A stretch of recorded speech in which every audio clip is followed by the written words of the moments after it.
Welcome to the strange and disturbing world of terror at Collinwood.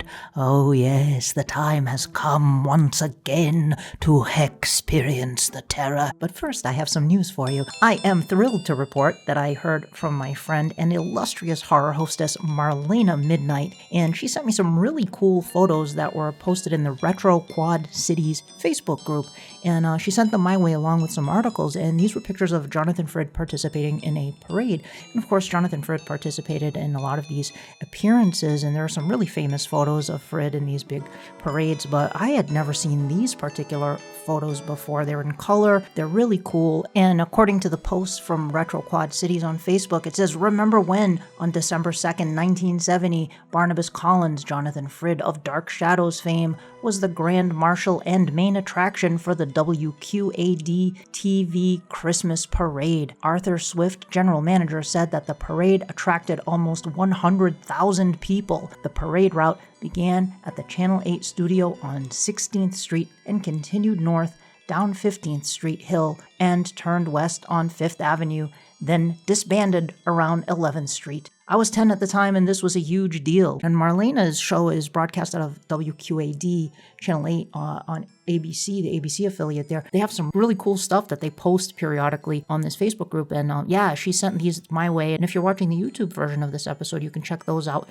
on YouTube. And thank you so much to Marlena. She's an awesome horror hostess. And I will put a link to her website in the show notes. You heard her back in the Horror Host Tribute to Dark Shadows. You definitely want to check out her show. She's amazing. And thank you again, Marlena, for sending those my way. Those are super cool. Now, speaking of Jonathan Frid, there was recently in October a Ladies of Dark Shadows panel that took place at the Sleepy Hollow International Film Festival as part of the Jonathan Frid Centenary that was put on by Mary O'Leary. The panel was moderated by Will McKinley, and it featured Sharon Smith-Lentz, Donna Wandry, and Marie Wallace. And I want to thank Will for giving a shout out to Terror at Collinwood during the panel. Thank you for doing that, Will. That was really cool. And you can watch the entire panel over on YouTube. I will put a link in the show notes to that. It's a really cool panel. Definitely check it out. And speaking of really cool panels, I had the pleasure of participating in my friend Ray Castile's show, Raymond Castile's Basement of Horror, for a Happy Horror Days panel. You heard Ray back when we did the 1995 storyline discussion, and I had a great time visiting on Ray's show and talking about all things Christmas and spooky with Raymond, Rich Hurley, Amy Vampy, Andy Halloween, and Brian Heiler. The link to that episode's in the show notes. Definitely subscribe to Ray's channel, especially if you like classic monster collectibles. That's where you want to be, so definitely check it out. And last but not least, I want to thank Clint Cates for sending me a really cool picture of himself working out with Barnabas in his Terror at Collinwood t-shirt. Clint, thank you for sending this picture along. I hadn't seen the tank top version of the Terror at Collinwood shirt yet. Thank you for getting a shirt. And folks, if you want to get a Terror at Collinwood t-shirt, mug, magnet, sticker, etc., you can jump right on over to the Penny Dreadful the 13th TeePublic shop. There are several variations of the show logo, all designed by the amazing Eric Marshall.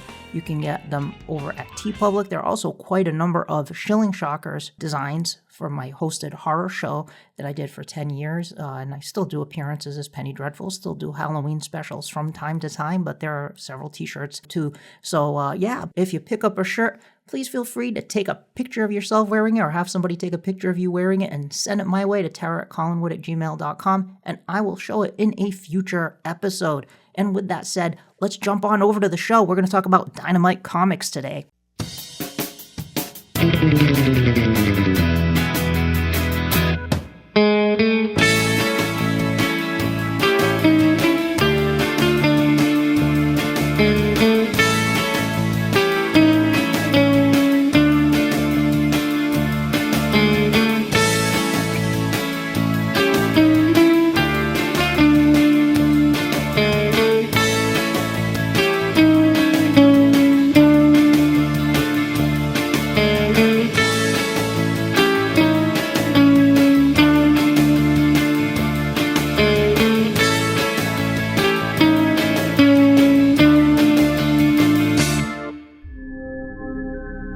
Be careful, my friend, where you tread, for I warn you now, there are spoilers ahead.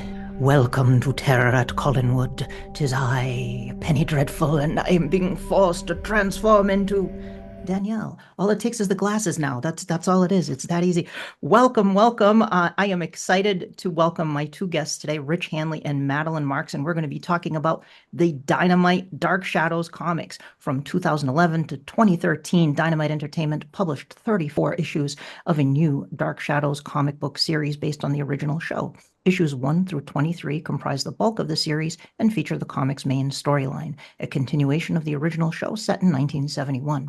There was then a 5-issue Dark Shadows Vampirella series and then a 6-issue Dark Shadows Year One series, which was a reimagining. I won't say it's a retelling; it's a reimagining of 1795. And my guests today, you've seen them before in previous episodes of the podcast, and I'm happy to welcome them back. Rich Handley has authored fiction titles, features, and columns for Lucasfilm's licensed Star Wars universe, served as a reporter for Star Trek Communicator magazine, and much more. He was the editor of Musings on Monsters, Observations on the World of Classic Horror, and was a contributor to Running Home to Shadows. Madelyn Marks hails from Pennsylvania and is the admin of the Dark Shadows Discord group. Other interests outside of Dark Shadows include local Pennsylvania history and historical demonstration. She's currently pursuing a career in manufacturing. Welcome to the show, both of you. Welcome back, I should say. Having me back.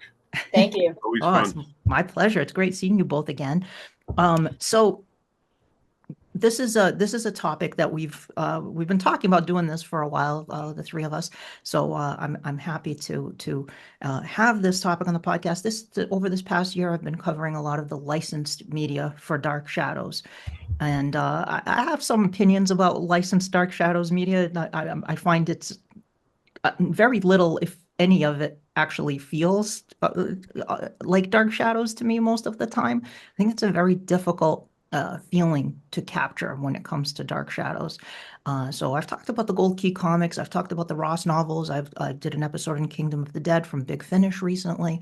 And this is the Dynamite comic series. So this is one of the more recent Dark Shadows licensed story products. It came out around, when the Johnny Depp movie was coming out. Dynamite jumped on that. Dynamite is known for, I think they're best known for The Boys, which there's, a big Amazon Prime series these days. Great series. And of course, they licensed all kinds of, like the $6 Million Man and the Bionic Woman and Vampirella, of course. They did a lot of pulp characters like the Shadow and Green Hornet and stuff like that. Battlestar Galactica. Yes, yeah, Battlestar Galactica. So they definitely jumped on Dark Shadows here. So I want to hear from both of you about how you feel about this. But before we get to that, what have you been up to? I want to talk, Madelyn. What have you been up to? How have you been? I've been good. As far as Dark Shadows things go, I'm still working on scanning zines that I have, and I really enjoyed going to the Tarrytown event in October. Oh, I didn't know you got to go to that. Oh, that's really I cool. did. It was last minute. Like I decided to go the night before, so Yeah. I didn't really have time to network or hook up with anybody when I was there. Hmm. How was the panel? I watched it on YouTube. How was it being there in person? It was really good. It was a really nice panel. They showed the footage of David Selby reading his uh, paper that he did at the California event, Hmm. which I'm really glad I got to see. Very cool. Yeah, that was when David Selby read Jonathan Frid's letters to his parents at the Dark Shadows Remembrance Weekend. That was really a very moving thing to listen to, and funny and just heartwarming. And I'm glad they presented that at the Tarrytown event. Did you get to go to the house too, to Lyndhurst and do the No, I didn't tour? get to go to the house, Okay, cool. Yeah, but but I've been there many times before. oh, So okay. Yeah, yeah. I watched the panel on YouTube with, in fact, in this episode in the news segment, I'm sure I'll mention it, that Sharon Smith Lentz, Donna Wandry, and Marie Wallace did a Ladies of Dark Shadows panel as part of this Sleepy Hollow Tarrytown event. It was like the East Coast Jonathan Frid Centenary. I really wanted to make it to that, but I wasn't able to. I've just been so busy. I just have not been able to, but hopefully they'll do something like that again next year. And of course, as we always say, the 60th anniversary of Dark Shadows is not too far away. So it's I'm two hoping years away, right? 2 years. Yep, Yeah. yep, 2026. So hopefully, fingers crossed, we'll have something for that. And how about you, Rich? How have you been? I'm doing okay, thanks.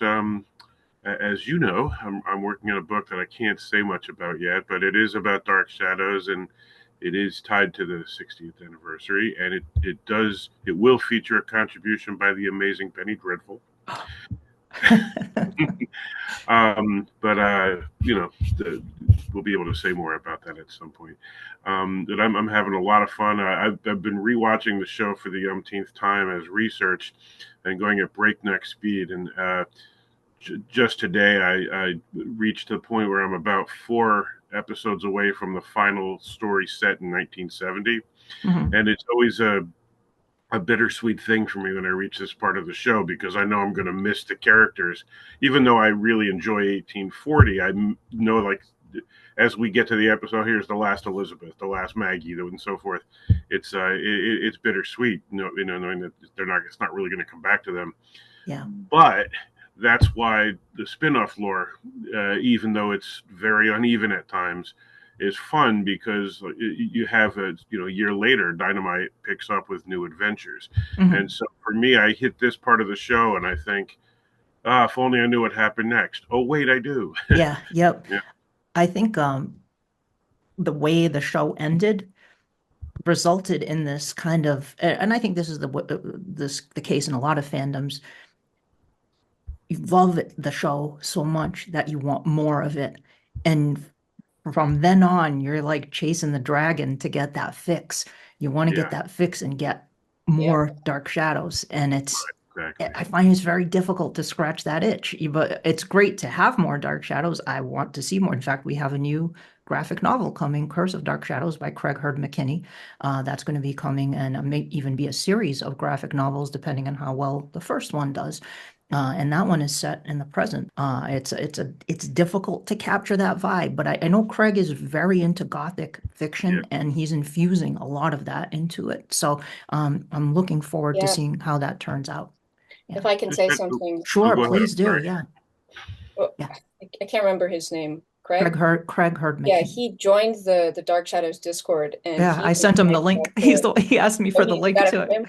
Yeah, he Yeah, was very nice, and he was having some conversations about, the ethos behind where he's taking the comic, and is said he'd be willing to answer non-spoilery questions. So it was Yeah. really great being able to talk He's a to him. nice guy. I'm Yeah. very excited for that Yeah. after getting to hear what he had to say. Yeah, he's been posting in the comics channel there, and I'll put a link to the Discord. I think when the first time I had you on, Madeline, I put that link in the YouTube and in, on the audio show notes. So I'll put that up there again in case anybody wants to join it. Um, but you said something in that thread that Craig started in the Discord, and I agree with what you said. You said the supernatural conflicts in Dark Shadows should be used to facilitate the character conflicts, not the other way around. I agree with that. I completely agree with that.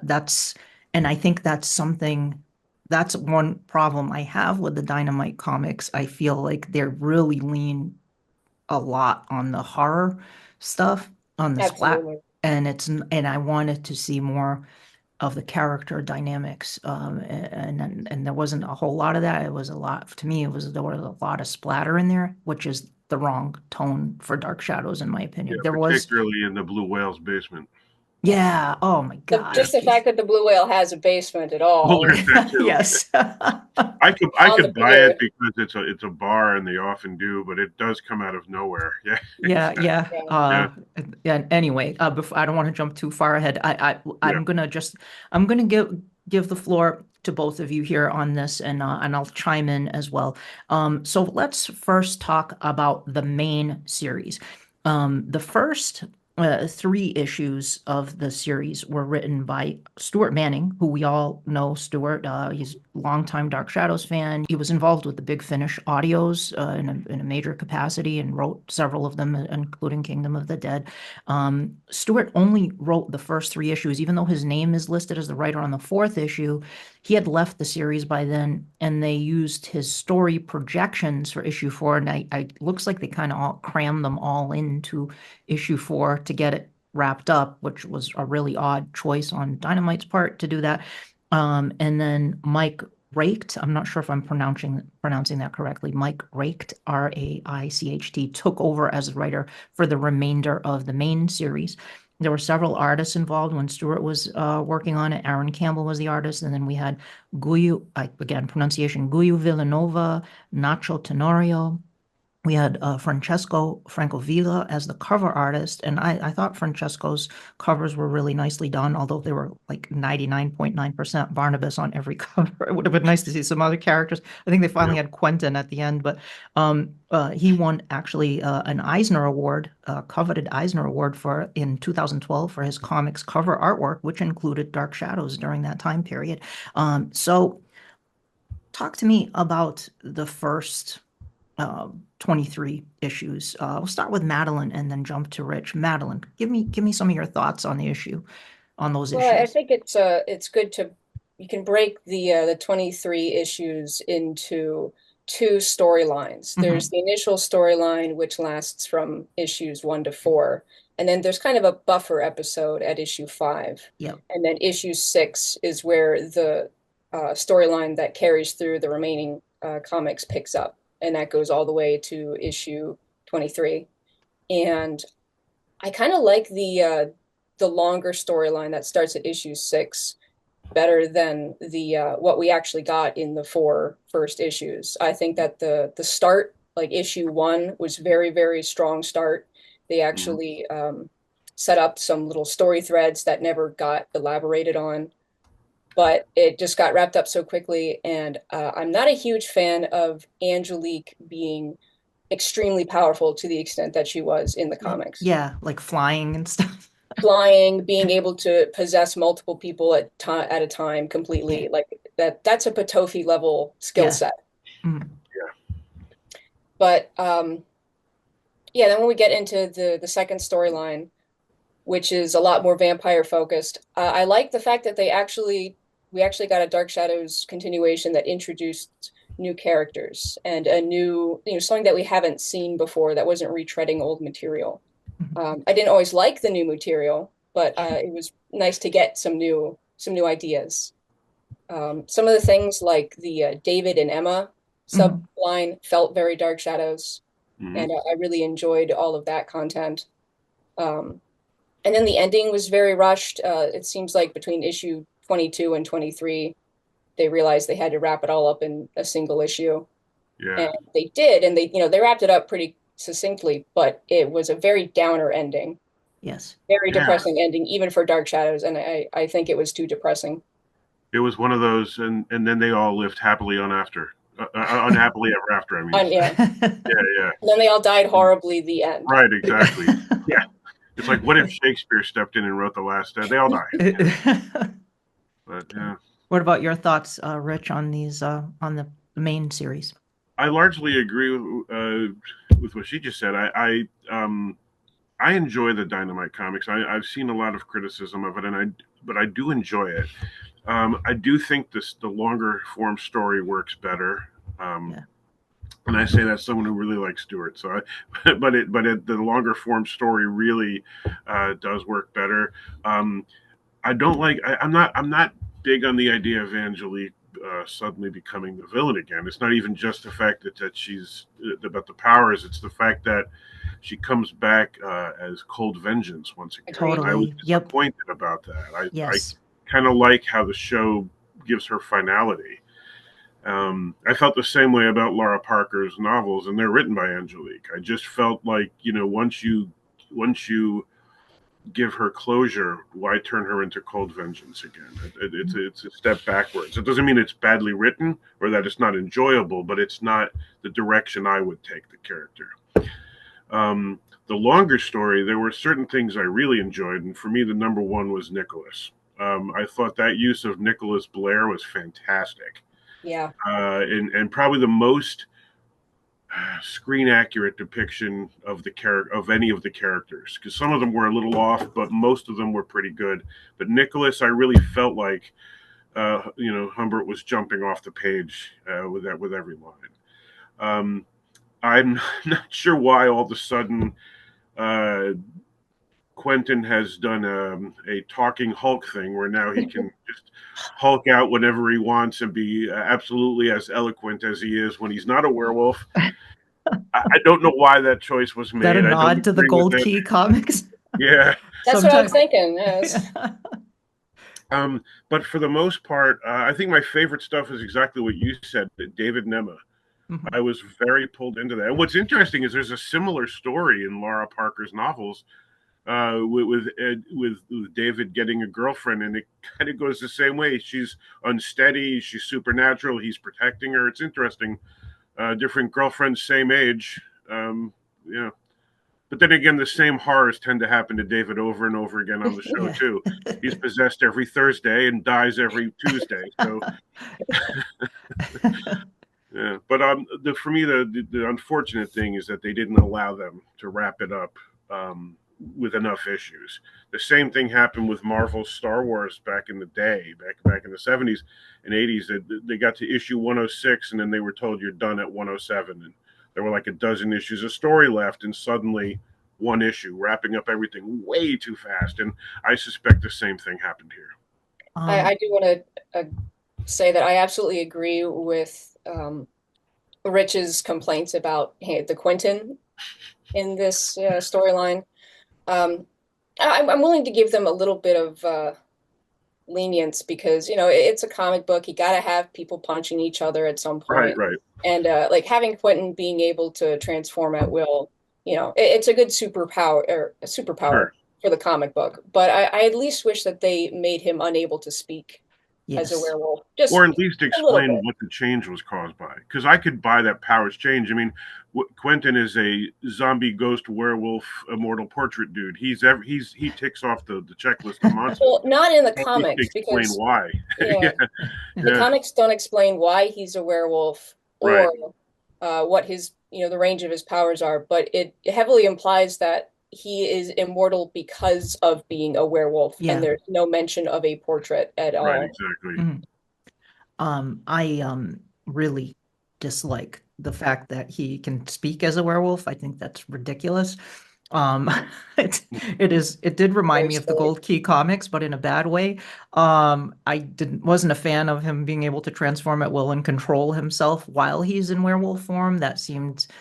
It just seemed like a very plot-driven choice. Like, we need Quentin to do stuff, so let's have him be able to turn into a werewolf and do whatever he wants. I wasn't a huge fan of that because it's not consistent with most of the lore we've seen in the show prior to that, or most classic werewolf lore. Also, I really did not care for the way Angelique was written, and I don't blame Stuart for that. Stuart's a very good writer, and I suspect there was probably some influence on Dynamite's part and what they wanted. I'm sure. We need a big bad. We need a big bad, and I suspect because Angelique was, even when Angelique was, extremely, Angelique was probably the primary antagonist for a good part of the show, but she always had layers, like most of the characters in the show.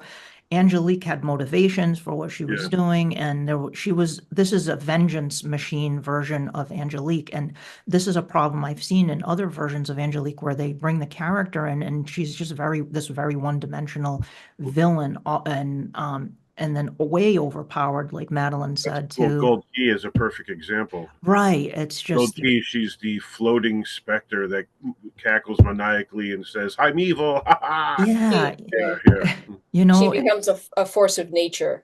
Right, exactly. Exactly. And it's I like having different Angelique does horrific things, but there's also you kind of see her motivations for what she does. And then as the show goes on, she does change as a character. That's why in 1840, I wasn't a huge fan of them going back to Angelique had developed a lot as a character up until Leviathan. She was an ally, but also still had her own agenda, of course, as always. Here, I felt it felt a lot more like parallel time Angelique to me in 1970, parallel to the point where she was even draining people's energy and stuff when she would kiss them. I'm like, wait, that's what the other character in parallel time does. Yeah. It's not our Angelique doesn't do that. So some of that was strange to me.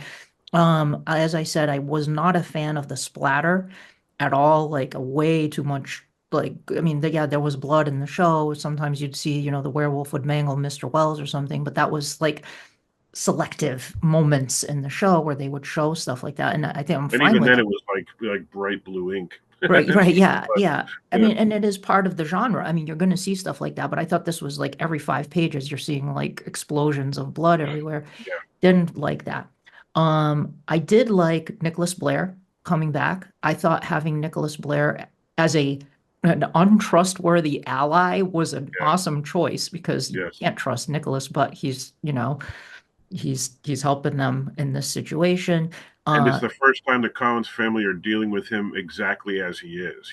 yes. He's like, look, you know I'm evil. You know Yeah, I'm bad. And they're yes, like, yeah. we know you're evil. We know you're Yeah. bad, Yeah. but we got to do this. Yeah, Yeah. he sounded like Humbert. I liked that. Mhm. I really liked the David and Emma romance as well, the teen romance. I when I had David on the show the week that came up in conversation, because they never did that in the show. And by the time David Hennessy left the show, he was 14 years old. And I would have liked to have seen something. I'm sure it would have gone terribly wrong as well, because as you said, it's David, it's Colin's family. Something terrible is going to happen. But and it did in this. Well, he's with this vampire, but it was cute. It was cute, but also really It was messed up at charming. the same It was time. Yeah. surprisingly charming. He's hiding a predator in his room, and it's Yeah, yeah. surprisingly charming. Yeah. I kind of liked it. I liked in those first issues too. They did have a little bit more character-driven stuff. Like Carolyn was still mourning Jeb. Hmm. Like they made references to things like that that I think are, it just helps to make the characters a little bit more vivid in their presentation. That all of that kind of stuff was dropped later on. Well, what Uh, did you think of Roger and Carolyn hanging out getting stoned every single oh, night? that was terrible. I What was hated that? that was terrible. Yeah, Uh, I have to wonder what the original direction intent was for that like story thread versus where they took it in the later Like, when oh, the it's writers finished. 1971. Of course, they're, doing psychedelics in the basement of Blue Whale and worshiping demons. See, So the demon one I was a little more tolerant of because that was more foisted on them, yeah, yep. right? Yeah. And this is a show where if it's Tuesday, you're possessed by somebody. So it's, I kind of was like, all right, this is the latest possession story, but what a grim one. Jeez. Yeah. Hmm. Yeah, for sure. And then we didn't even talk about Barnabas. So the Barnabas in this comic series, his persona, his soul, his human soul and his vampire self get split into two. It's in the show, Barnabas is always kind of these shades of gray. Sometimes Barnabas does rotten stuff and sometimes he does heroic stuff, but you have the kind of the good Barnabas and the purely evil Barnabas split into two entities. And this leads to disastrous things at Collinwood. So thoughts on how they handled Barnabas in this?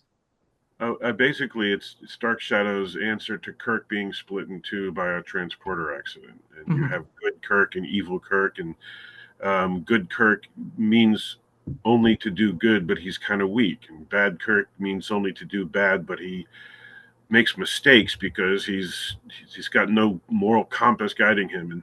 And I kind of wondered if that was maybe the impetus for this. I don't know, but I didn't mind it. I actually enjoyed parts of it. I say Mhm. parts because there were times when I felt like having Barnabas, the good Barnabas, stuck in a lock in a mirror for a while was cute, but it went on a little long. Mhm. For the Yeah. most part, I enjoyed the idea of Barnabas being split in two. Duality is, of course, a big part of Barnabas, and it's a big part of monster fiction with Jekyll and Hyde and so forth. Mhm. Um, I think maybe it could have been handled a little better than it was, but I Mhm. enjoyed it. Mhm. Madeline? I agree with everything that Rich says. Um, what we got was okay, but I wish that we had gotten to see a little bit more. And I wish that they had re-embodied Barnabas, like given him, the good Barnabas that's stuck in the mirror. It did go on a little bit long. I wish that we could have gotten him, off the bench, let's say, and taking a more active role against his evil self. Exactly, I agree. Mhm. That was a missed And opportunity, I think. it seems like they would have eventually gotten to that, Yeah. given the what we see in the very last issue. I But think so too. Yeah. yeah, Would In have been fact, I think that last issue shows us a lot of missed opportunities because I think that the vampire family he was building would have become more impactful to the storyline than it ultimately ended up being. Mhm. Instead of just "there's the house, get him," yeah, Yeah, that we ended up with. Yeah, right, right. I liked the idea of the this magical ancient talisman that can contain the vampire curse if you wear it. I think that was kind of an interesting Willie going idea. off to get that from the vampire was one of my favorite moments. Willie going to get it, yeah, yes, Yeah, yeah. That was fun. It was great seeing Willie in that. The artwork I thought was it wasn't. I mean, it depends who was doing it. There were yeah. various styles in there, but a lot of the times, I mean, you could tell who the characters were a lot of the time when you looked at them, like, oh, they nailed the Frid likeness, or Oh yeah. in a lot of those panels. It depends who was doing it. There was one issue, that buffer issue, where you see Barnabas's past victims come back to haunt him, and that was kind of fun seeing like Nathan Forbes and Carl Collins and as Jason ghosts. McGuire, Jason McGuire, yes, yeah. yeah. which I thought was great. Dr. Woodard was there as well. Dr. Woodard, Woodard. yeah, and it was the Garinger, Yeah, Robert Garinger Woodard, yeah. So that was I fun. found myself staring intently, trying to figure out each one. I'm like, wait a minute, is that Charity? Who is that? Wait a minute. I was looking at each person, going, yeah, trying to figure Yeah. out. But some of them, I'm like, well, those are people we haven't seen, but I know who that is. Yeah, Some of them, yeah, were pretty obvious, yeah. I wish that Yeah. they had sprinkled one or two more people that we knew into the background shots. Yes, Same, yeah, same. yep, yep, yep. Especially because it's not difficult to find online a list of all Barnabas's victims. Right, yeah, yeah, Yeah. there's a substantial Yeah. list. It is a substantial list. So thoughts on the artwork, either one of you? I enjoy the Goyo Villanova. Again, apologies if I'm mispronouncing that. He was my favorite artist out of the three. Mhm. And a lot of that is for what he does in year one, which we'll get to later. Mhm. In the fifth episode, not I keep saying episode. In the fifth issue, his first one, the likenesses are a little bit rough, but as it goes on, he gets better and better at them. Mhm. And I also really like his lighting and shading, and whoever does the lighting for his work. Yeah. And the coloring is really good as well.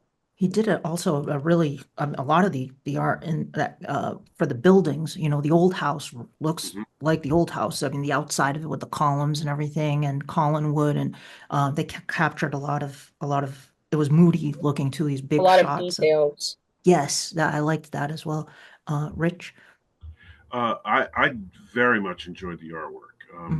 I found that it helped to elevate some of the weaker story elements because I was always finding myself staring at the panels a little longer than I sometimes do with a comic because there was a lot to see. So I would look for all the details, and the depiction of hell cracked me up because of the portrait of the Count from Sesame Street that's Oh, hanging up. yes, yeah, yeah, yeah. So once I saw that, I was like, all right, now I have to look for every single detail because that can't be the only Easter egg. But I think for the most part, it was very well drawn. The covers were beautiful. Some of the likenesses were a little off, like with David, but I don't know if that was likeness rights. It's hard to say. Yeah. I'm not sure. Or But Julia. yeah, Julia, sometimes they'd get Grayson Hall's likeness, and yeah. sometimes they wouldn't I would really. imagine she might be a little difficult to draw. She has such a unique face that I would Yeah. imagine for artists, the tendency would be to exaggerate the angular or whatever. I don't know, but yeah. I was also really confused, but like in the first storyline, like Julia was possessed by Angelique because Angelique was in statue form. So Julia there was like they found a victim with puncture marks and trying to frame Barnabas for doing it, but it was like the fingers of the Angelique statue that Julia was using to. It was a little I was confusing. like, how does that even work? Like how did she accomplish? It's such a strange choice. I don't know. I don't know why that was done, but it was cool to see those characters back again. I just was kind of disappointed with some of the plot-driven choices. Like at one point, we had Quentin. Barnabas is in his coffin, and Quentin goes to the old house, and he's having he's talking to Barnabas while Barnabas is in his coffin during the day, and then now Barnabas can leave his coffin by putting his A jacket over. blanket, a blanket over A him. Yeah. blanket. It's kind of a cop-out thing. It's like, well, we need Barnabas to do this, so we're going to just make this a thing now. And I'm like, well, no, that's not how it works, with Dark Shadows. That is, Barnabas can't get out of his coffin during the day and put his coat on it or a blanket over his head and run across to go wherever See, he needs to an go. interesting thing you said before, though, that might explain that. That's the timing of when this came out, because Johnny Depp's Barnabas could do that. Yes, true. Yeah. So it's possible that that's driven by that. It also might be that when you've only got 22, 23 pages of story, there may have been an edict from above saying we need Barnabas and Quentin talking on every page because Barnabas and Quentin are Dark Shadows now. And Right. I'm wondering if that might have been why we had I can talk when I'm a werewolf and I can run outside during the daytime. That might have been why, because as we know with the show, there are stretches where the characters just don't show up, but you can't really do that in a comic if the comic's about Barnabas and Quentin, unless you have the entire thing take place at night, Right. which Yeah. they did on the show. And so I kind of wonder if maybe that's the reason. Maybe. Either way, I fully agree with you. What about this other vampire they introduced as well? He was Lockwood? Lockwood. He was one of Yeah, there were two Barnabas's of them. There victims. was Lockwood and then the woman, I forget her name now. Grace. Thank you. Grace and Lockwood. Yes, two kind of new vampire characters. Lockwood was one of Barnabas's victims in 1795, and Grace was who Willie encountered in Europe. She's the one who had the necklace that contained the vampire curse. Thoughts on those characters? Anybody? I really enjoyed the backstory of Lockwood. Same. The couple pages where we get to see Barnabas like attacking him are some of my favorite pages in the whole line. And I enjoy backstory, but I feel like he's a little bit too one note. I wish they gave him a little bit more dimensionality to his character. For those who haven't read it, he was a serial killer in life, even before he became a vampire. And then he hid in a cave for a couple hundred years until Barnabas came out of hibernation, out of his own coffin. And then he started getting visions of Barnabas attacking people. And then he understood, oh, I'm a vampire. I'm supposed to be, drinking blood. But I wish that, they would have done more with him. I'm totally with you on that one. I felt like for both Grace and Lockwood, I loved their introduction, and I wanted to see what was going to be done with them because her scenes with Willie were great, and Lockwood's backstory was great. But in the present day, it's mostly just the two of them standing behind evil Barnabas, mugging for the camera, and I don't know why that choice was made. I feel like if you're going to introduce these two really potentially interesting characters, give them more to do. Yeah. And I wanted to say another reason why I feel Lockwood I wish there was more to him is that Grace feels very similar to Lockwood in characterization. Totally. Where when we see Grace's backstory, we see that she became a vampire through different circumstances, but that when she did become a vampire, she became very bloodthirsty and destructive as a vampire. So like Grace and Lockwood are basically the same type of vampire. Yeah. So it just it kind of felt it just felt very nihilistic to me, to the point where I was kind of like, okay, okay, they're really evil. They're doing all these terrible things. There's not much more to them than that, though. It would have been nice to see a little more development for those characters or different angles on those characters as opposed to just like, I wanted to see them have more individualistic motivations. Yes. Lockwood's main motivation is creating a vampire brood or family, whatever you want to call it. And Grace also seems like that is her biggest goal, is becoming a part of that and then just, existing as a soldier in an army or as a vampire machine kind of a thing. Yep. And I want them. Oh, sorry. Go ahead. I'm sorry. No, I want them to have a little bit more selfish end goals where they're teaming up or they're joining this larger group because they have something else that they're going for, and it might conflict with someone else in the group, and there's tensions because of that. Yep. Okay. I think that's true for the entire group that was formed. Yep. In fact, I mean, if you look at like the vampire killers who turned into vampires, Yep. they're interesting until they're part of the group and they have nothing to do. Yeah. Yep. It, Yep. it kind of happened. David and Emma, their story is great until they're just sort of sitting around with the vampire family, and it's like I feel like that vampire family concept was really interesting, but it wasn't developed. Yeah. Agreed. Agree. Yeah. Um, they had a major component in the story too was a time travel based thing where, we have the demon possessed people in the basement of the Blue Whale, including Roger and Carolyn, who summon the devil. And then there's, Barnabas's soul gets separated from his body, as we talked about. But then when he comes back, that was in the future. They have like a seance or something. I can't remember now. But A Barnabas is, seance, or yeah. So Barnabas appears in the future, and everybody's on the run and battling these vampires. And it turns out it's Barnabas is the one who is the evil vampire, pure vampire. Barnabas is the one who's caused all this devastation. So the soul of Barnabas has to go back and try to fix things. And we see Nicholas with his one eye missing and all of this in the future. And there's all, I thought that was kind of, I mean, how it was handled is debatable, but I thought it was an interesting idea that, because there was always time travel in Dark Shadows and there's some disaster that's going to take place and we have to go back and fix it. And that was Dark Shadows-y. How it was implemented maybe is another question. Any thoughts on that? My favorite part of that was Nicholas totally changing sides because he realizes that the time travel will allow him to one up everybody, including his boss. Yeah. Which I thought was a very Nicholas thing to do. Yep. Yep. Yes. Especially knowing he's going to lose an eye. Mhm. yeah, Which was really gross, by the way. Yeah. yeah, I agree with everything that Penny and Rich said.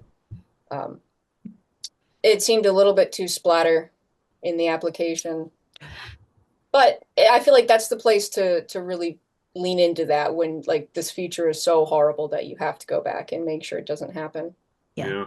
The thing about this comic as a whole is that all the elements are there. Like if you the idea of vampires and werewolves and witches and time travel and possession, and nothing ever goes right for this poor family, and part of it is their own damn fault because they're idiots, and Willie complaining and yet still being loyal.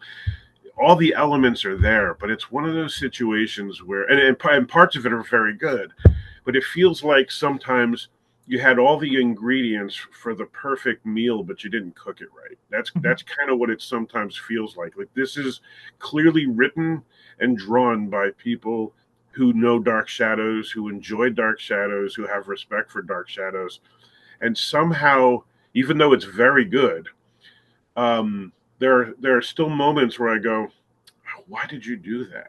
Yeah. Like maybe you should have shaken it instead of stirring it. Like something went wrong in that particular preparation. I don't know. Yeah. Agreed. Okay. There were a lot of character moments that I liked in addition to the David and Emma storyline. Elizabeth, Elizabeth saying, like just like still being befuddled by what she sees in the blue whale is, use of the character moments. Like I found her amusing. Yeah. But I cut you off. I'm sorry. No, that's all right. I particularly liked the little, it's not really even a subplot, but just the recurring theme of Barnabas influencing people and playing with people's memories. I love that. Yeah. And the one issue where when he is able to acquire the magic amulet that cures his vampirism, and then he tries to convince David not to go out at night, and David says "buzz off" and storms away, and Barnabas says, "Oh, I guess I've been subconsciously influencing people without even realizing it," and that makes him feel uncomfortable. And I really enjoyed that as a character moment.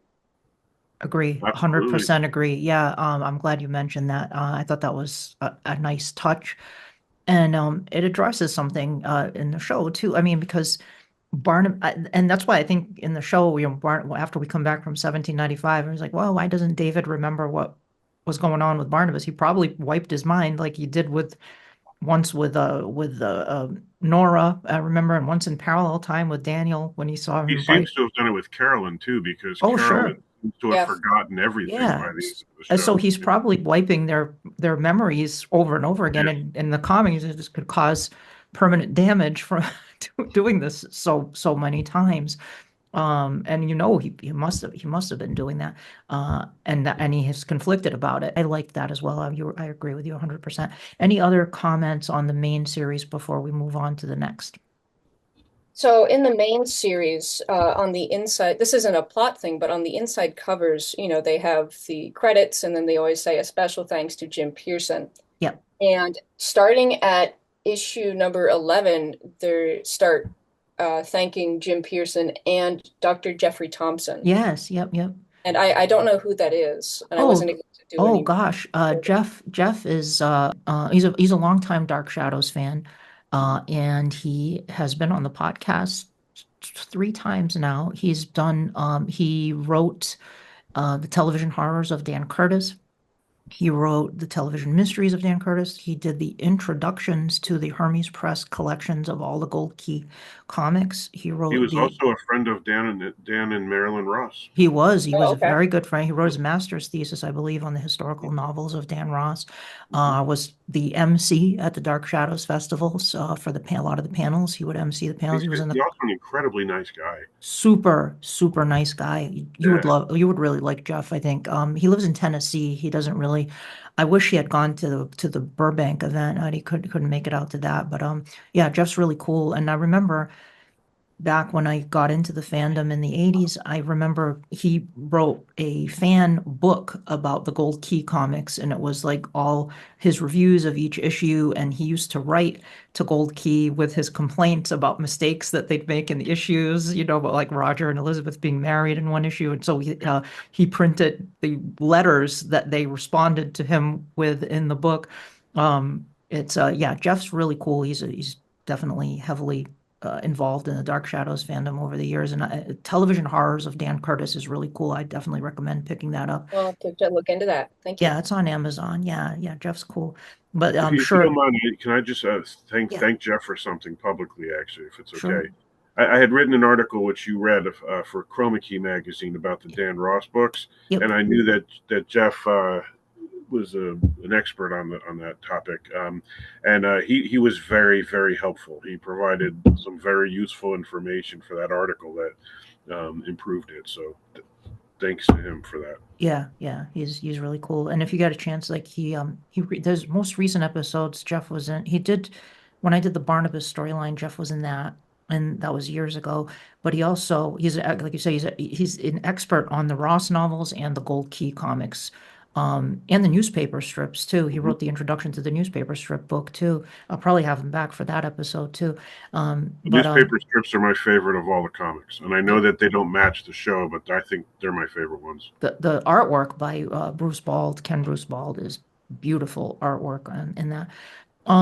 Okay, any other thoughts on the main series before we move So to I'm curious what you both think were things that should have been there but weren't. We've talked about how there are things that are there that make us go, "Why were they there?" But like, are there things that you think should have been revisited but weren't? And it may be that the plans were there, but that it got cut short.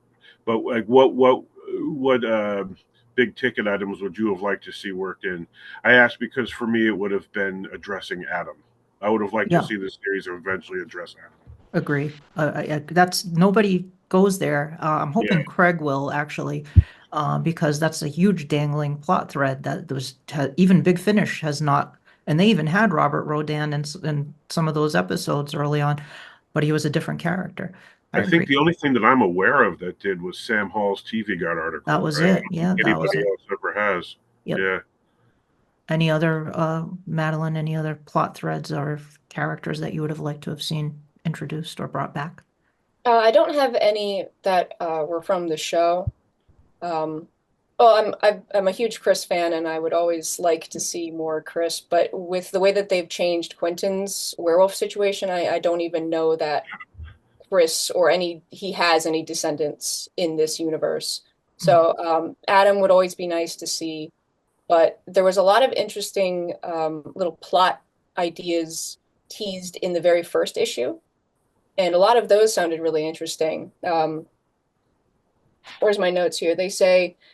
They imply that Julia has some secrets that she's keeping beyond, when she gets possessed by the Angelique statue. Mhm. But they mentioned that David has been running into trouble with pyromania, Pyromania, Oh, and yes. that's not elaborated on. And they also yeah. say, especially what after what happened to Hallie, and we don't get any information on Yeah. that. And then I'm Roger glad you gets brought that up because that both of those stood out to me. The Pyromania and Hallie, yeah. And then Roger gets a letter that says Roger Collins in strictest confidence, Hmm.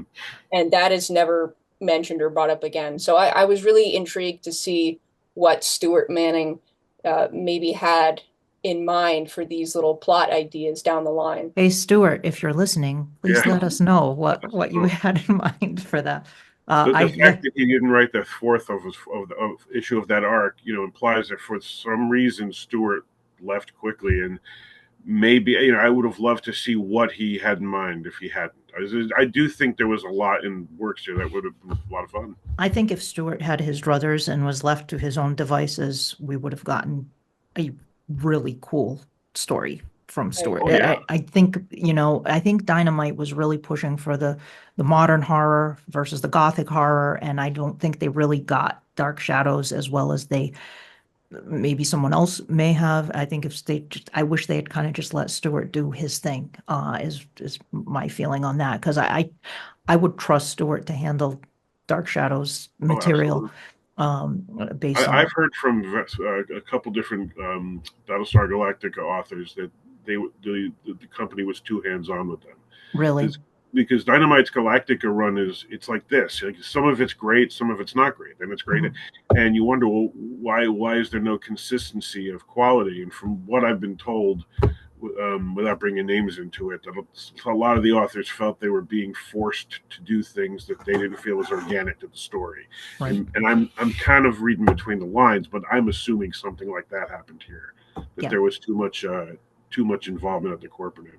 I'm guessing that's the case as well. Yeah. And yeah, uh, and I mean, the fact that they put Barnabas on pretty much every single cover, I'm not opposed to having, of course, having Barnabas. I got to have Barnabas on the covers, but every single time and no other characters, like Yeah, until the exclusivity of Barnabas on the covers is a little strange. it was It's kind of weird. like with the Ross books, how starting with book 6, Barnabas's name is on every cover Yes, with yep. a title. Yeah, so Yeah. it's yeah, And I get it. He's sort of he's the poster child for the show. He's a pop culture icon, but come on, can we have Barnabas with other characters at least?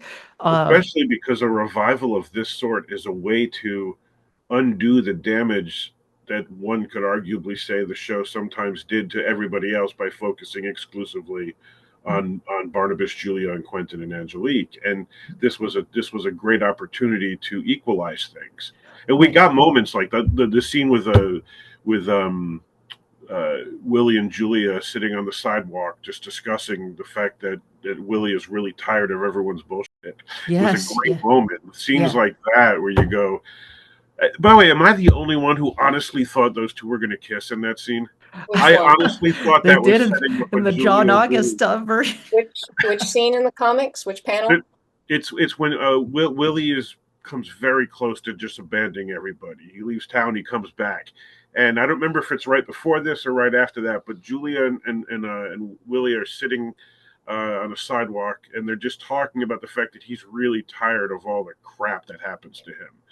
And the way it's written and the way it's drawn and then leaning in towards each other, I'm like, is this comic setting up a Julia Willie romance? And why am I okay with this?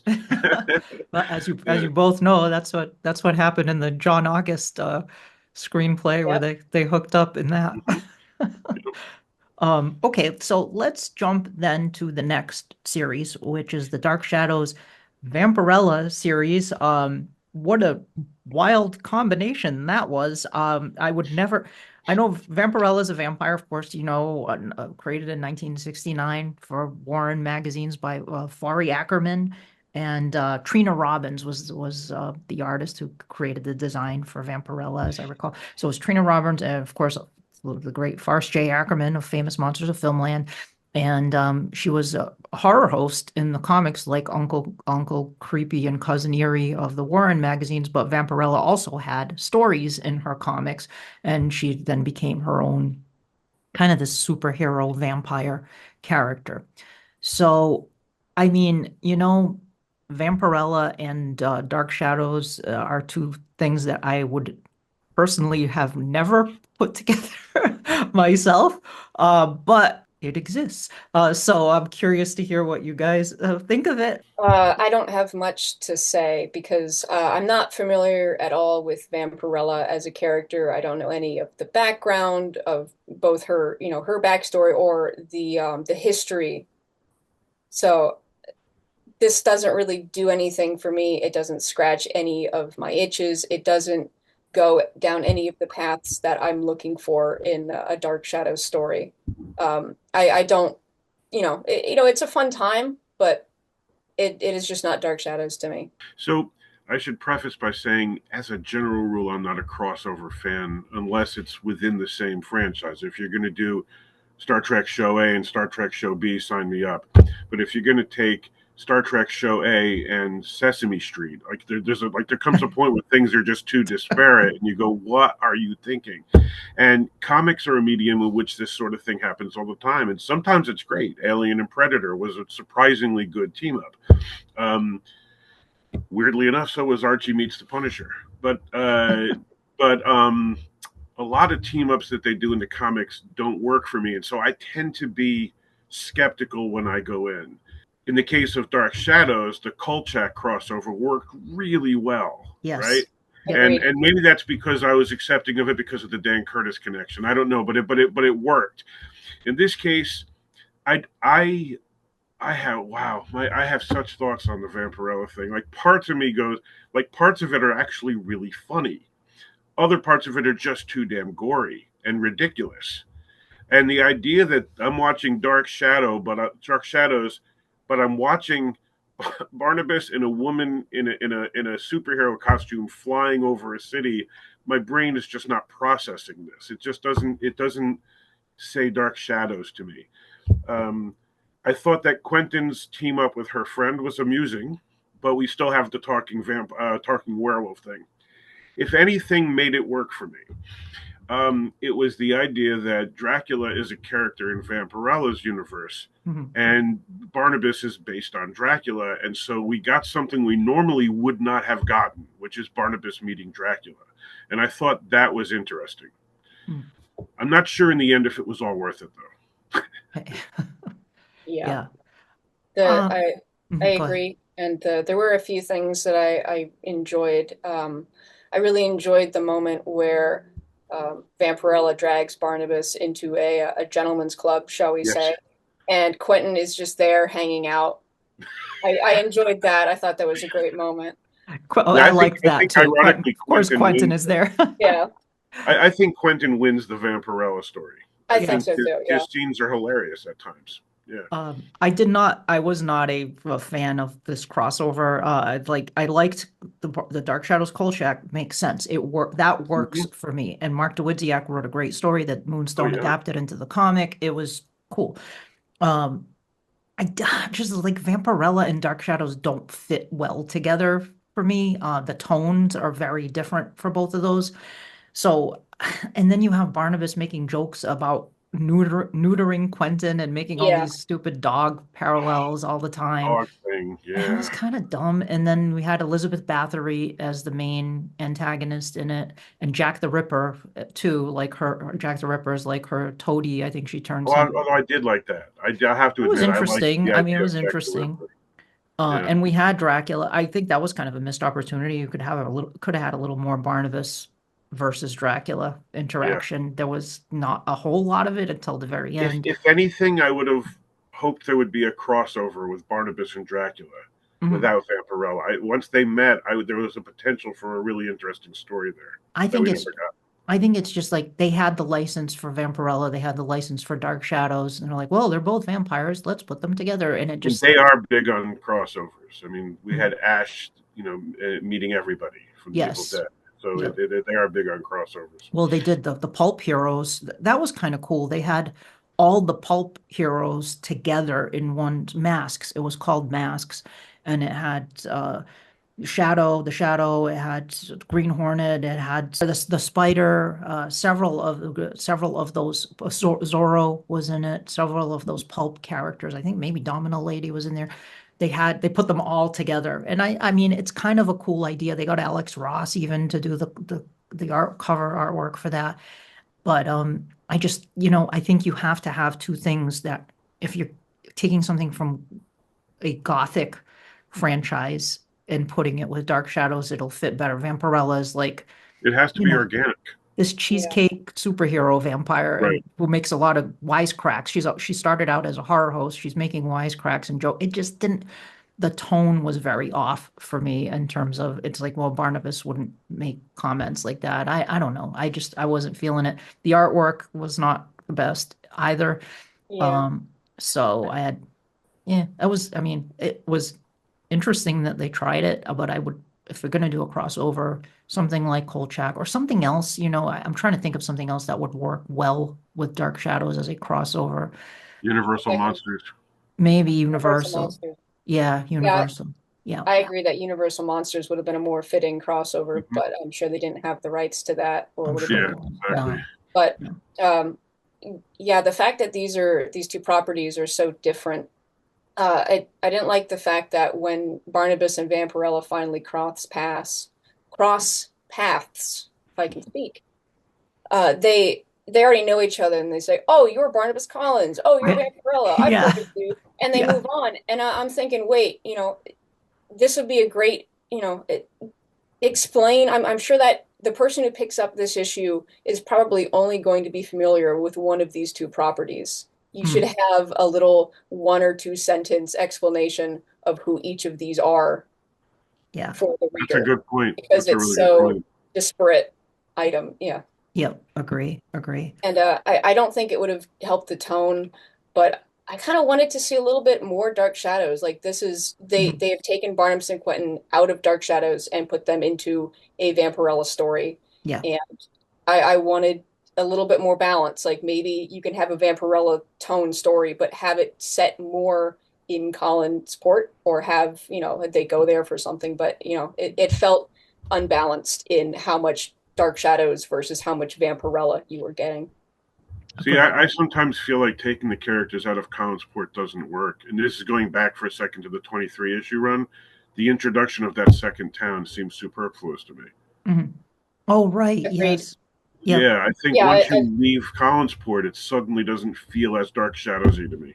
Yeah. And that town didn't have enough of its own identity to make it feel like it justified its own existence. Right. The town of Spatford felt like Collinsport Diet. Yeah. Right. Collinsport Light. Whereas the scene we keep coming back to with Willie getting the amulet, it's 2 or 3 panels. He goes somewhere else. I forget where it was London. that he went. I think he goes to London. And it's an amusing side story, but it's not like the entire series is about Willie running around England. Well, even in the show, I mean, occasionally you would just have something that would happen outside Collinsport, like Amanda Harris and Quentin on the bridge, but it was just like a scene, there wasn't a whole storyline set in New York, or there isn't. Now we're moving Collinsport from the story. Yes. Which is where things go awry. Yeah. Because Collinsport is a character.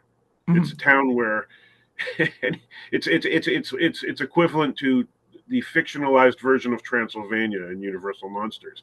Mm-hmm. You go there, trouble ensues. Well, if you don't go there, why is trouble ensuing?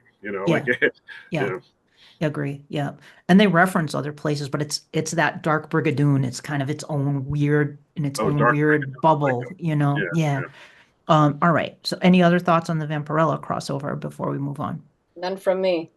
Actually, I do have one thing, which is that if because I like to try to skew positive when I can, One of the things that about the show that I always found interesting is that this is a show set in the '60s, yet other than the colorful outfits that Maggie wore and so forth, for the most part, everybody is a little conservative in an era that had the hippie movement going, starting and the the Austin Powers thing going on everywhere, but at Collinsport. And I kind of like the idea that Vampirella is different than Barnabas, that she represents a non-conservative vampire.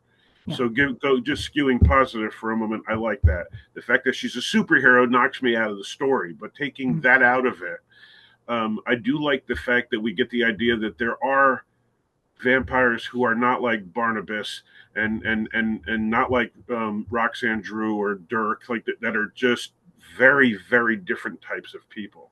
And so that to me was fun. I think it's also why I like Lockwood. The idea of a serial killing vampire before he's a vampire is an interesting concept. So I'll give Dynamite kudos for introducing other types of vampires than Barnabas. Okay. I think that's a good point. That is a good point. I'm just glad they did not have the license for monster cereals, and we have Barnabas Count Chocula crossover. Because they would have done it if they... Yeah, that would have happened, wouldn't it? They would have. I take it you are Blueberry. But now there's a little part of me that wants to see that. So I kind of. Is there actually Count Chocula lore? Like, well, there's a great graphic novel called Serial. I think it's called Serial. I came up with an enemy for Count Chocula. They should have made a cereal for him. Vanilla Helsing. That's a good one. My friend Tom even drew Vanilla Helsing. I'm like, oh my god, they should do that. That's really funny. Okay, so the last mini series was Dark Shadows Year One, which of course in comics we have the Year One tradition going back to Batman Year One, of course. So we have Dark Shadows Year One, which is a reimagining of 1795. Curious to hear both of your thoughts on this. So I know that the three of us had very briefly in email touched on it, so I know who here enjoyed it more or less than I did. And I will say that I'm kind of in the minority because this is actually my least favorite of the Dynamite stories, but I know it's probably the fan favorite. And I think part of it is that I think it's beautifully drawn, and there are parts that are funny. Like I really like the depiction of Jeremiah, for example. Jeremiah goading his nephew to go hit on the barmaid is kind of amusing. But the fact that I think she was a barmaid, right? Wasn't Angelique depicted, or was she just a patron? I'm actually forgetting for a second. I think it was almost implying that she worked. Here, I have it in front of me. Go. Was she a prostitute or a barmaid? I forget because she worked wherever they were, right? It's been I haven't read in a while. I think she's just supposed to be a patron. Oh, it is a patron. Okay. Whatever it was, I do find it amusing. Given what happens to Jeremiah, I find it funny that in this telling, this all is because Jeremiah aimed Barnabas at her, and if he hadn't done that, this wouldn't have happened. But at the same time, I don't think 1795 needed to be reimagined. I really enjoy the way it's originally written, and there are choices that are made that I don't understand, like Abigail not living at Collinwood, for example. And so I don't really understand why this was needed. And just as Vampirella team up really wasn't needed, I would argue that a reimagining of 1795 wasn't either. But I if I remember correctly, I think you liked it more than I did, and I would love to hear the opposing viewpoint. Well, one of the reasons I wanted you to go first is because even though I enjoy this comic a lot, I can't defend it very well.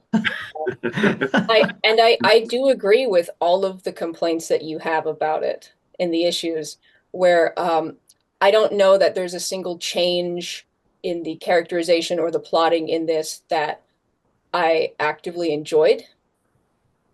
But somehow it the artwork carries this so much. Yeah. Yes. Good art can elevate bad writing. Absolutely. Yeah. I think it manages to carry a good momentum. It is never boring. It does not overstay its welcome.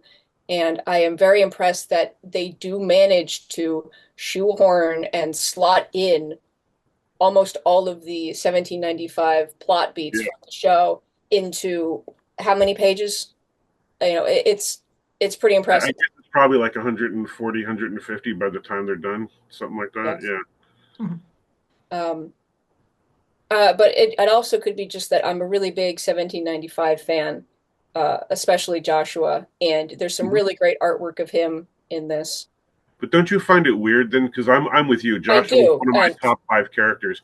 His friendship with Ben I is was going to so say, my yes, dear his friend, Ben. my yeah, dear friend. I yeah, understand that he forgive that he connects with him at the end of the story, but Joshua wouldn't say my dear friend to his wife, let alone to the Yeah, guy he's been mistreating the whole story. I So think, that was a weird choice. yes, the yeah. characterization changes are very odd, and I also really hated that.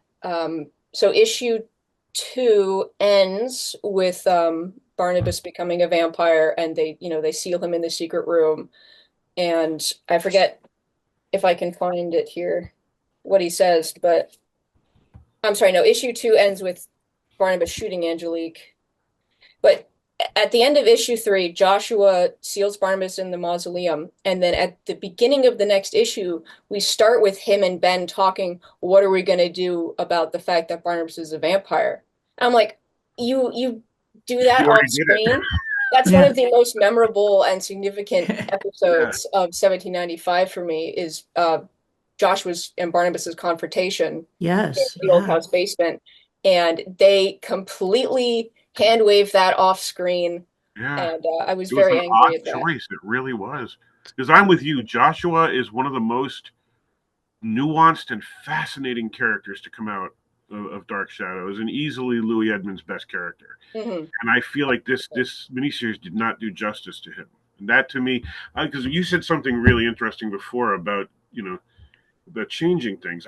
I don't think change is bad. I'm okay with reimaginings. I'm okay with revampings if they work, but there has to be a reason. Changing something without making it better serves no purpose, Yeah, right? There are so many rebootings that work. Daniel Craig's James Bond comes to mind. It shouldn't have worked because they were ignoring the other movies, and yet it was really good. Mhm. So sometimes a reboot can work, but if you're not going to change something for the better, why change it? And why Yeah. change something that was already really good?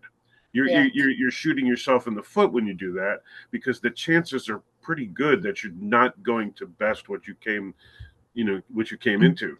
yeah. And not only does this change so many things that didn't need to be changed, they did not change something that I wish they had. The Oh, one I thing think that I you're wish the that one. they had changed is that I wish that they had not had Victoria Winters in this.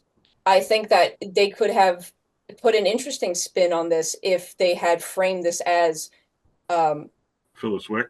Phyllis Wick, and they gave us Phyllis Wick, The original 1795, yeah, like what and an happened the original first, unfolding. yeah. Because if, like, and I'm trying to wrap my head around who was this made for? Why was this made? What was the Yes. goal behind this product? And I'm thinking, if this is supposed to be an introduction to a new fan who maybe Mhm. heard about Dark Shadows through the movie, the Johnny Depp movie, or the other Gold Key comics, and they want to break into the show, like, oh, we'll give them this as an explanation for Barnabas's backstory.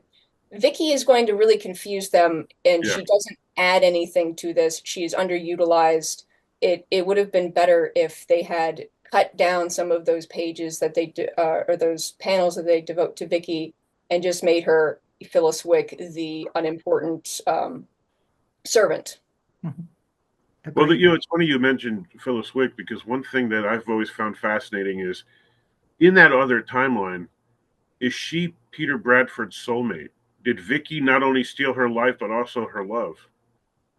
I always interpreted no, that there was no romance between Peter Bradford and Phyllis Wick, but So because she still ended up in, No. in, in the jail, right? If she was hanged, Yeah, then but she was Abigail still probably still accused her of oh witchcraft yeah, right. and all of that, but maybe I never got the sense that Peter and Phyllis Wick he Mm. fell in love with her or anything like that.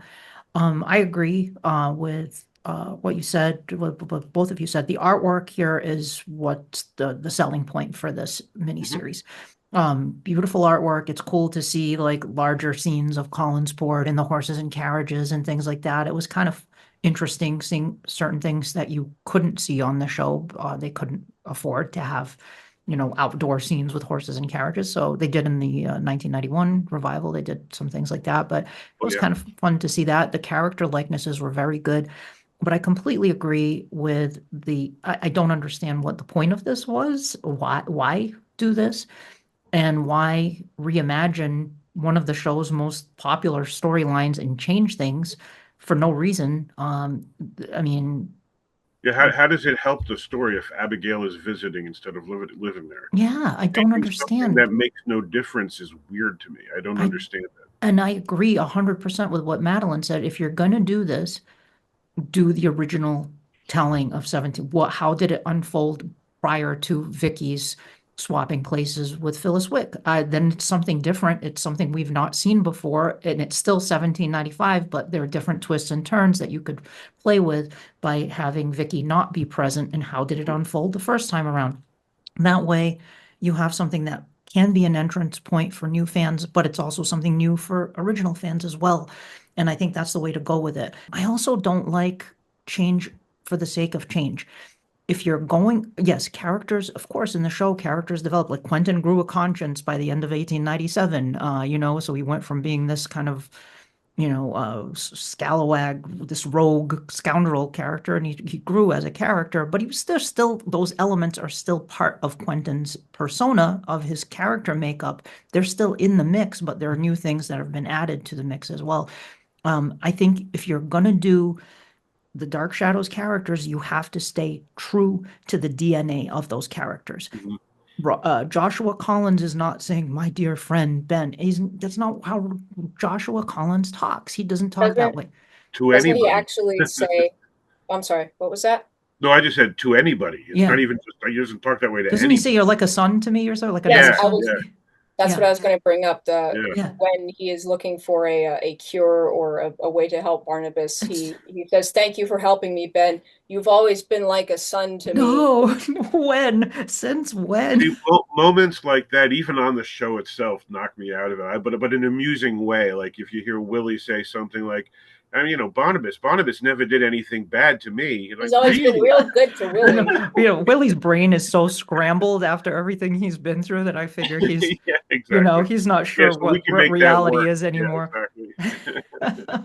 The behavior of those characters, things they do repeatedly despite themselves, like Barnabas, I think, he's a tough character to crack. You have to get it just right.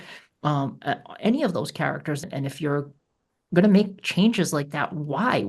Maybe 10 years later, maybe Joshua has softened or something. Ben comes back. I don't know. But even then, it's like that seems out of character for Joshua to behave that way.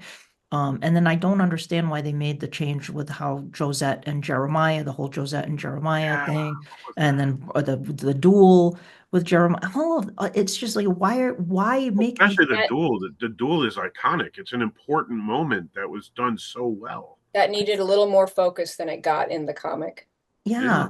And Barnabas is the one who challenges Jeremiah to the duel because he's furious about the betrayal. And in the comic, isn't it the other way around? It is. Yeah, it's like why make Angelique puts a spell on Jeremiah, and that spell instantly makes him go and instigate a duel with Barnabas. He doesn't even elope with Josette first. Yeah, and there's none of that moral ambiguity that he goes through on the show, where he's frustrated with himself for betraying his nephew, but he feels compelled. All of that's kind of hand wave, and it's just, I love Josette and you fiend. Yeah. There's so much that they have to cram into this because they're trying to hit all of the plot beats, and that's another thing that I would have maybe liked to see change is cut out some of the characters. And I know that you're always going to cut out someone's favorite character, but I think it may have needed this. We did not need to see so much of Forbes and Millicent and Daniel and Abigail and, well, I guess Abigail for Particularly Trask, Daniel, but who's not all that interesting in that storyline even on TV. Yeah. exactly. Like Daniel is the most non-character of 1795. Yeah. If you're not going to have the whole issue with Forbes trying to kill Daniel with Noah Gifford and all of that stuff, then you don't really need him. Cut I it. mean, that first page of text can always be used to go past 28 episodes of meandering in place. You can, and that's the thing. You take something like that, you make it a single sentence in one of the opening narrations, and you can get all the plot beats in there without having to waste panels. Yeah. Yep, agree. I mean, it's cool seeing the characters show up, like Trask, like, and it looks like Jerry Lacey and things like that, but Yes, yeah. Mhm. One positive thing I will say about it that does make this not particularly work for me, but makes it an enjoyable read, something that I still enjoy picking up and reading, is that in addition to the artwork being so good, they managed to keep an emotional, momentum. Mhm. I remember back when this first came out on the Collinsport Historical Society, Wallace McBride described it as being operatic, Mhm. or feeling operatic, and that really resonates with me when I read this, where these characters don't feel anywhere near as deep as the show, but the emotion feels like it's taken up a notch, and all of the set pieces are very grandiose. Like when Barnabas gets bitten and turned into a vampire, it doesn't just fly in on a string, and he goes, ah! He's on his horse and he's riding his horse to where Josette is to tell her that he loves her, and then he's attacked by this entire swarm of bats, and when Bethia Mapes come and there's fire and Angelique is a ghostly flame, and it feels they managed to make it work. It's like style over substance. A lot of that comes across, in the artwork. Yeah. I mean, It's a visual feast. Yeah. Yep. I think, and you can feel free to disagree with me totally on this. I think one little change that would have made this miniseries work a lot more for me is to open with one simple line in another branch of parallel time. Mm-hmm. Because I'm firmly in the camp that every version of Dark Shadows can be made to work because parallel time creates a multiverse. So totally. Yep. 1991 happened, the 2004 pilot happened, Dan Ross happened, whatever. But this comic miniseries is simply incompatible with the TV show. And yet it happened because it was published. So the easy way to make this is it's not parallel time because Barnabas is not a vampire in parallel time. But in another branch of parallel time, this is how 1795 happened. And as a result, every change they made is totally organic because every change is now a different decision. Abigail moved away and something happened that made Joshua nicer. Maybe his parents weren't jerks. Who knows what it is? Josette arrives and meets them outside at a coach instead of a door because choices change. And just that simple, it still would have accomplished the purpose of introducing the characters to new readers. Yep. But it would have avoided the contradictions. I don't know how you feel about that, but that one simple line in another branch of parallel time might have fixed a lot of this. I think that's just the way that's how I think of all the licensed media. I mean, yeah. This is supposed to be a continuation. Lara Parker's novels are supposed to be a continuation. Big Finish is supposed to be a continuation. The Sam Hall article is a continuation. Yeah, exactly. They all contradict each other. Yeah. So there's no one branch. I agree. Branches of parallel time. I mean, Dark Shadows. I mean, even the show itself. I mean, David is killed by possession and then lives, and then he's killed by another possession, and he lives. And Edith dies in 1840, but is alive in 1897. I mean, the show has branches within its own main time band. And if they had simply said this is one of those branches, I think I would have been a lot kinder to it. I agree. Yeah. All right. Any other thoughts on Dynamite Comics overall? So as a whole, I enjoyed it. I've read it start to finish a few times now, and I do enjoy what Dynamite did. It's not my favorite. That goes to the newspaper strips, and I have a cheesy appreciation of Gold Key, as ridiculous as it was. This is somewhere in the middle. I think Innovations was wonderful, but it's just too short to. It never has a chance to grow. I feel like some choices were made on this run that I would not have made. But I suspect by things that happened in Stewart's end, on Stewart's end at the beginning, and the way it ended so rushed at the end, that there may have been some corporate shenanigans going on. And so maybe this series never had a shot at being better than it was. So with that in mind, I think the creators may have done the best they could have under the circumstances, and I appreciated what they did, warts and all.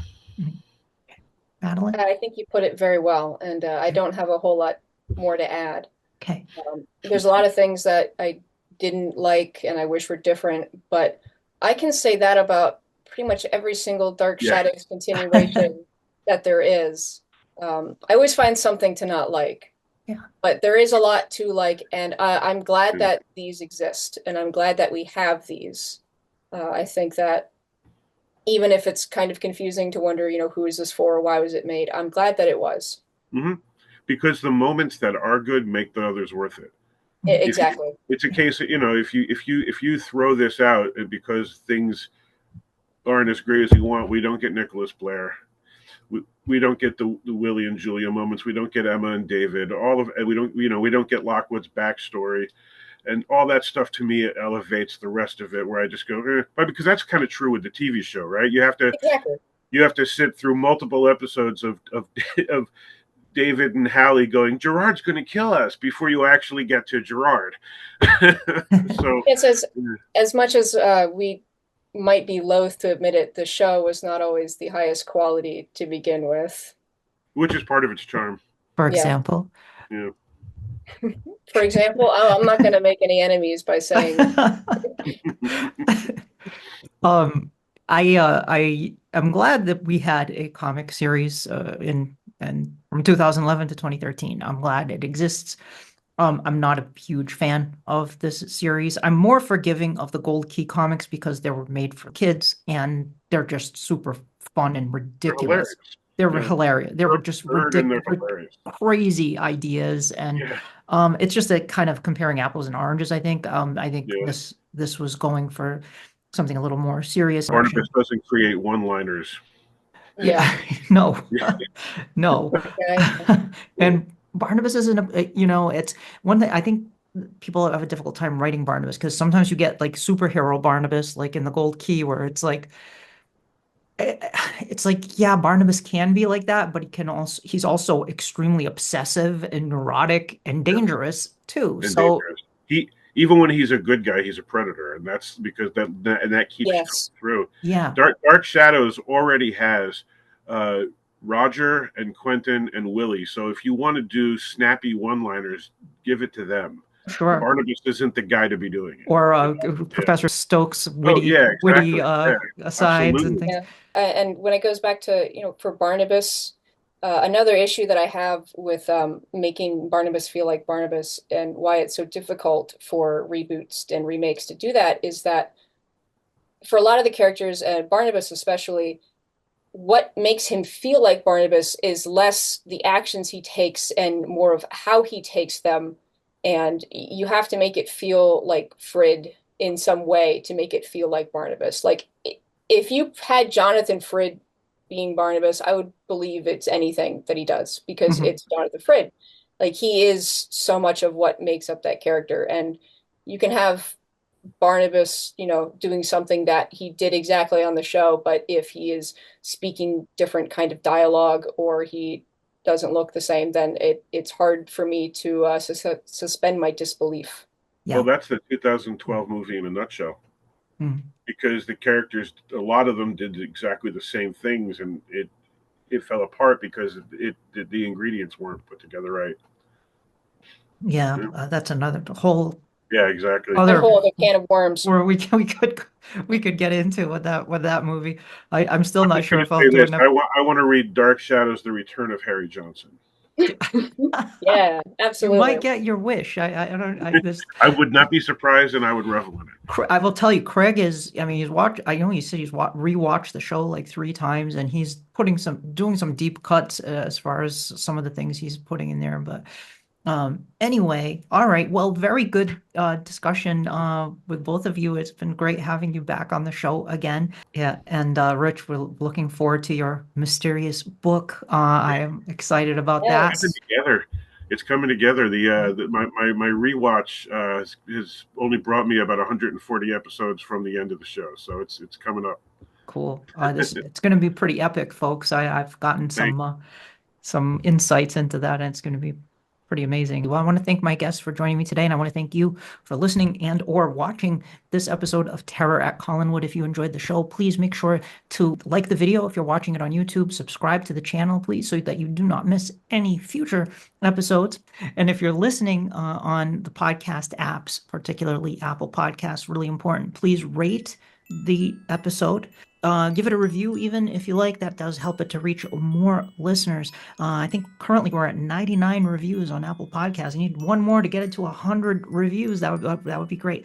And I want to thank you for listening. And until next time. All right. And for as long as they lived, the dark shadows never truly vanished, for there will always be terror at Collinwood. Terror at Collinwood is a Penny Dreadful production.